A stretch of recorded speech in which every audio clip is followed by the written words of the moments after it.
দেশের স্বাধীনতা বিরোধী যারা ছিল তারা কিন্তু এটা উপলব্ধি করে নাই, তারা আনন্দের মধ্যে ছিল, নির্ভর ছিল।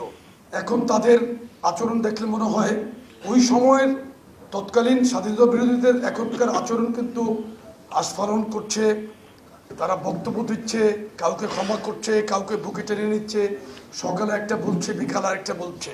2024-এর জুলাই আগস্টের তথাকথিত যারা ওই যে 71-এর পরে আওয়ামী লীগ মুক্তিযুদ্ধের যে সোল এজেন্সি দাবিদার ছিল, এখন কিন্তু সেই নতুন একটি গ্রুপের উদ্ভব হয়েছে। তারা যেই ভাষায় কথা বলছে, তাদের বক্তব্য অশালীন বক্তব্য, উদ্ধত বক্তব্য, এটা কিন্তু বাংলাদেশের মানুষ 71-কে যারা হাইজ্যাক করেছিল স্বাধীনতা যুদ্ধকে, তাদেরকে যেমন বাংলাদেশের মানুষ গ্রহণ করে নাই এবং এদেরকেও কিন্তু গ্রহণ করছে না, তার একদম চাক্ষুষ প্রমাণ কিন্তু গতকালকের এনসিপির যেই সমাবেশটা তারা করলো।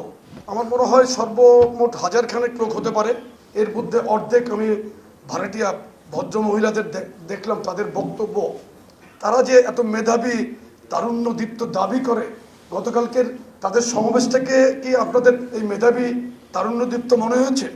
মিথ্যার মধ্যেই কিন্তু তাদের পথ চলছে।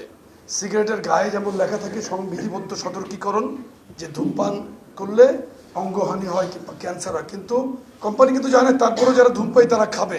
ওরা জানে কিন্তু বাংলাদেশে এখন ওরা কি করছে।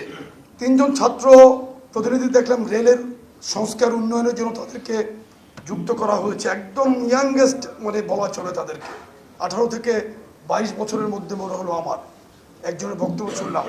তারা এই প্রতিনিধি হওয়ার পর থেকে তারা ট্রেন ভ্রমণ করছে তাদের বন্ধুদের নিয়ে, মনে একটা পিকনিকের আমেজে তারা আছে।